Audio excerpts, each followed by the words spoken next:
Hello friends, आज हम class 11 के सिल्क रोड का पूरा समरी करने वाले हैं। चैप्टर को स्टार्ट करते हैं। तो यहाँ पे फर्स्ट पॉइंट आता है दे leave Ravu for mount Kailash, यानी ये जो पूरा चैप्टर है वो ये डील करता है कि रावू से लेकर माउंट कैलाश की यात्रा तक में जो जो घटनाएं हुई हैं उन सब के बारे में लेखक डील करते हैं।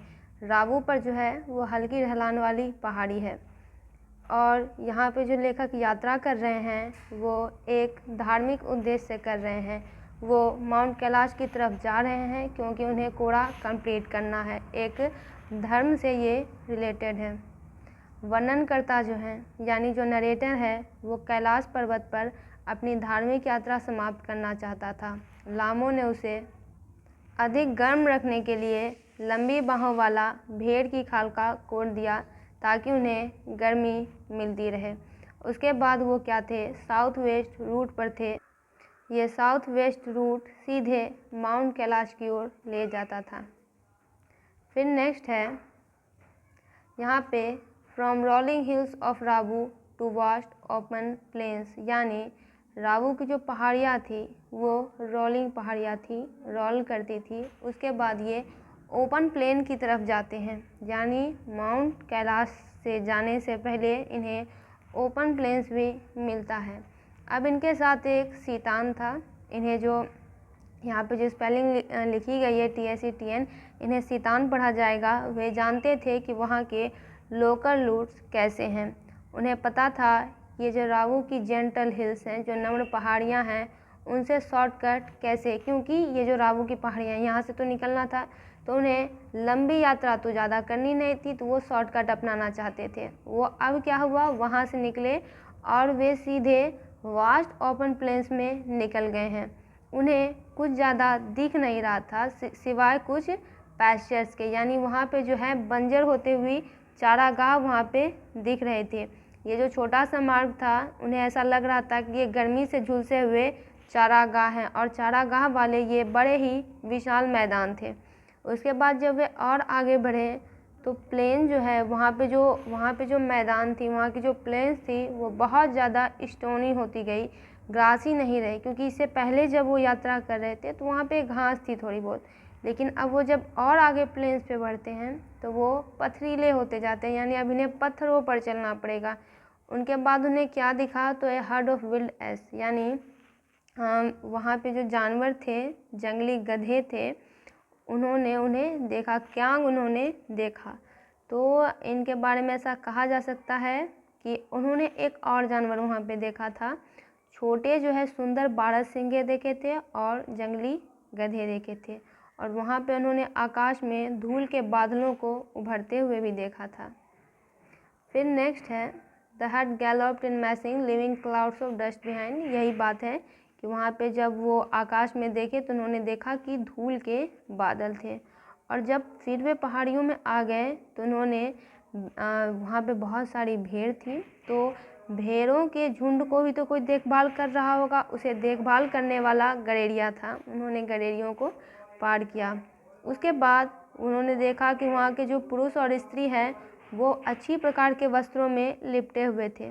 वे ठहर जाते थे और कार की ओर घूर घूर कर देखने लगते थे, क्योंकि यहाँ पे जो लेखक लोग वहाँ पे गए थे वो वहाँ पे नए थे, यात्री थे। इसीलिए जब नए लोग वहाँ पे आए तो वहाँ के जो लोग थे वो इन्हें घूर घूर कर देख रहे थे।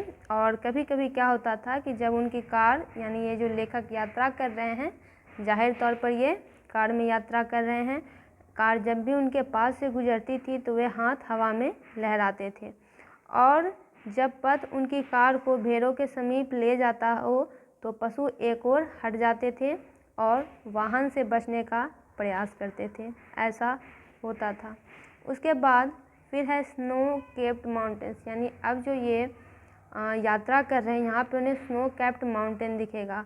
अब वो रिवर के होराइजन पर देख सकते थे कि बर्फ़ से लिपटे हुए माउंटेन आ गए हैं। उसके बाद वे एक घाटी में प्रवेश करते हैं। यहाँ पे एक नदी थी जो कि बहुत ही चौड़ी थी, लेकिन मुख्य रूप से वो जो है बर्फ़ से क्लॉग थी। क्लॉग का मतलब होता है जमी हुई थी, उसमें बर्फ़ भरी हुई थी। उसके बाद वे क्या हुआ, उसके बाद उन्हें हाइट गेन किया। उसके बाद जब वो आगे बढ़ने लगे तो वहाँ के टर्न बड़े ही शार्पर हो रहे थे और जो राइडर थे वो बड़े ही बम्पियर हो रहे थे। वे पहाड़ी के ऊपर जा रहे थे और जो मोड़ था, जो कट था, वो बहुत ही शार्पर हो रहे थे और सवारी जो थे बहुत ही हिचकोले खा रहे थे, यानी वो जो रोड थी वो समतल रोड नहीं थी। तो शैतान गाड़ी अब तीसरे गियर में चला रहा था और उसके बाद वर्णनकर्ता को क्या लगा कि उनके कानों में, उनके दोनों कानों में दबाव बन रहा है। उसने अपना नाक पकड़ा, नाक से शब्द निकाला और इन्हें साफ किया और उन्होंने एक अन्य मोड़ पर भी संघर्ष किया, यानी जहाँ जहाँ अब टर्न आ रहे थे वहाँ वहाँ उन्हें दिक्कत आ रही थी। और उसके बाद शैतान ने क्या किया, जो कि थर्ड गियर में गाड़ी चला रहा था, गाड़ी को रोक दिया। उसने अपना गेट खोला और बाहर कूद गया। डेनियल जो उनके साथ था, उन्होंने भी गाड़ी को रोक दिया, कार को रोक दिया। और अब क्या देखा कि मार्ग पर जो है बहुत ज़्यादा बर्फ़ थी, मार्ग पर आइस थी और यह आइस 15 मीटर तक फैली हुई थी। उसके बाद क्या हुआ, 15 मीटर के बाद बर्फ़ जो है वो कम हो गई और रेतीला मार्ग दिखाई देने लगा। बर्फ़ के टुकड़े के गिर्द से कोई मार्ग नहीं था क्योंकि दोनों ओर बर्फ़ ही पड़ी हुई थी। और इसके अतिरिक्त बात करें तो किनारा इतना अधिक खड़ी चट्टान का था कि उनका वाहन इसे पार कर ही नहीं सकता था। और उसके बाद अब वो समुद्र तल से एबव सी लेवल कितना थे, तो 5210 मीटर की ऊंचाई पर थे, अबव द सी लेवल। उसके बाद क्या मिलता है कि जो नरेटर थे और डैनियल थे, उन्होंने बाहर देखा और शैतान ने वहाँ पे मुट्ठी भर मिट्टी उठाई। उन्होंने इन्हें बर्फ़ की ऊपरी परत पर फेंक दिया। वर्णनकर्ता और डैनियल भी उसके साथ जुड़ गए तथा बर्फ़ पर मिट्टी फेंकना उन्होंने शुरू कर दिया।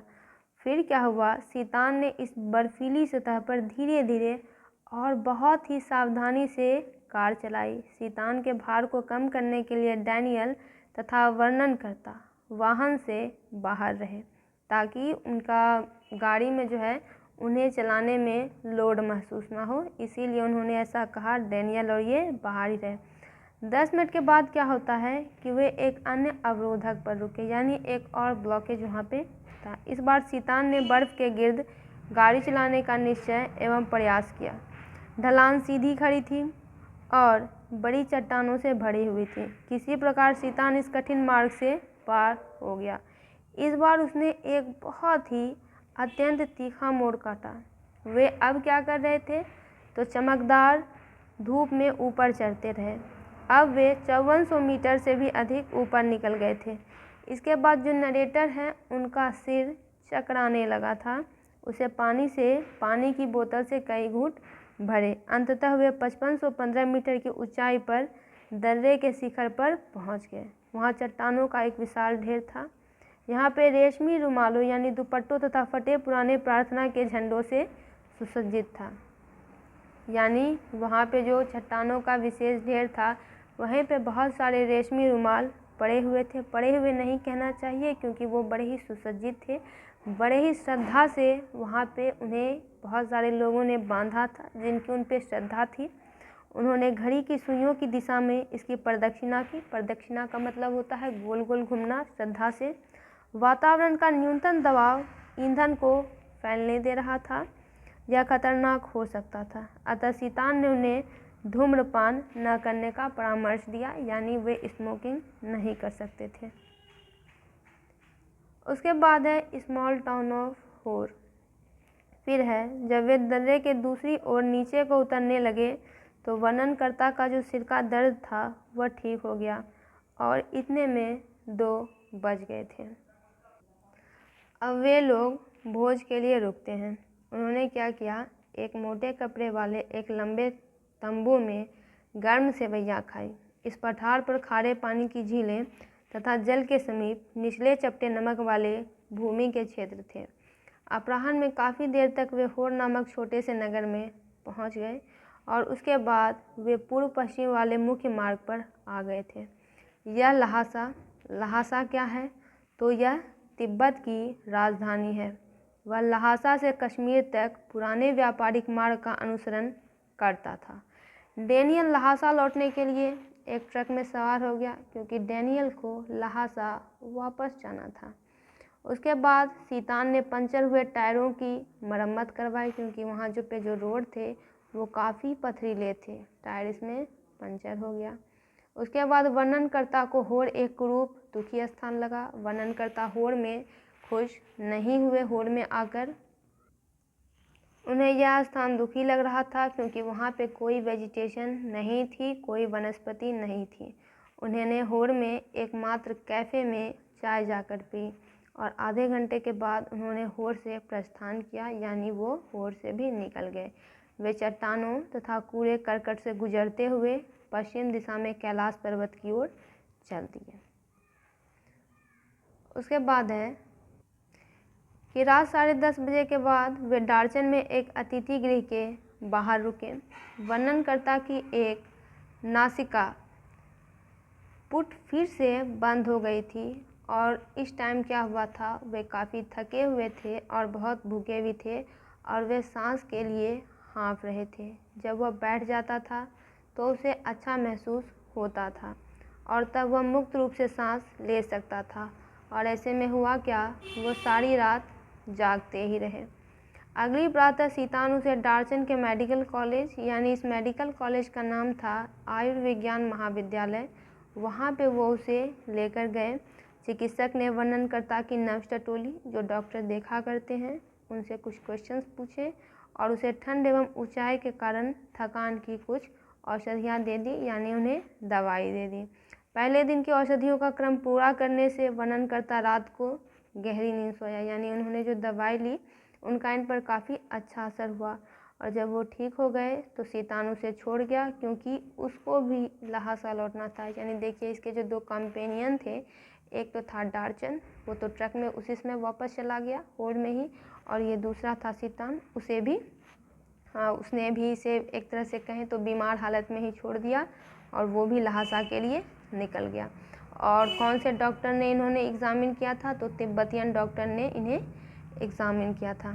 उसके बाद डार्चन में कुछ कह सकते हैं सामान्य दुकानें थीं जो कि चीनी की सिगरेटों, साबुन तथा भोजन सामग्री बेचने का काम किया करती थी।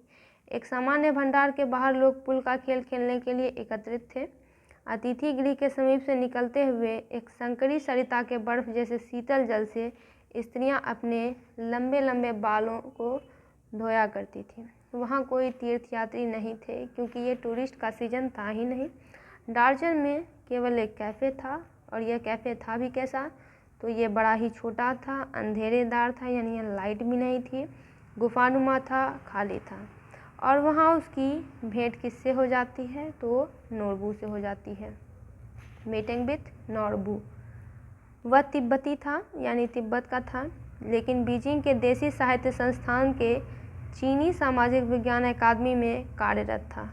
वह इंग्लिश भी बोल सकता था।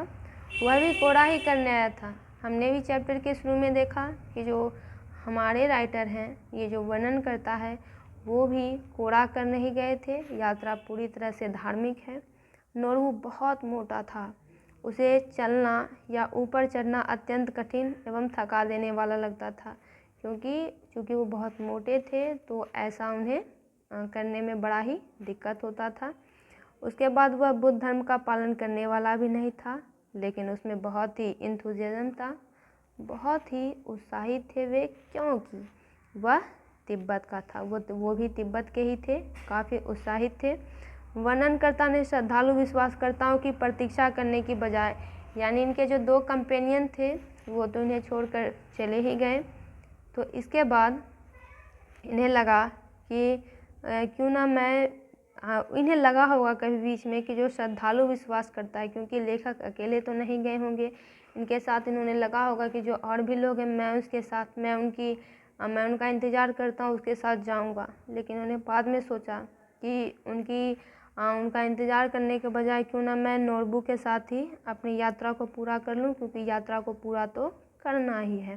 तो उन्होंने सामान ले जाने के लिए याक क्या है, जानवर है, उसे किराए पर ले लिए। नोरबू ने कहा कि उसकी पर्वत के चारों ओर साष्टांग लेटने का कोई इरादा नहीं था, साष्टांग का मतलब होता है पेट के बल लोग धरती पर लेट जाते हैं। तो ये करने का उनका कोई मूड नहीं था, वो कर भी नहीं सकते थे मोटे होने के कारण। उसके लिए ऐसा संभव भी नहीं था क्योंकि उसकी तोंद बहुत बड़ी थी और ऐसा कहते समय वह बहुत ही मजाकियापूर्ण ढंग से हंसा। तो दोस्तों यहाँ पे ये चैप्टर जो है यहीं तक हमें पूरा बताया गया है। यहीं तक उन्होंने अपनी यात्रा का वर्णन इस चैप्टर में दिया है। आप इस चैप्टर पर सभी ऑब्जेक्टिव सब्जेक्टिव सभी कुछ देख सकते हैं और साइंस के एकदम शॉर्ट वीडियो में एकदम आसानी से अपने कॉन्सेप्ट को क्लियर कर सकते हैं। ये सारे वीडियो आपको प्लेलिस्ट में मिल जाएंगे।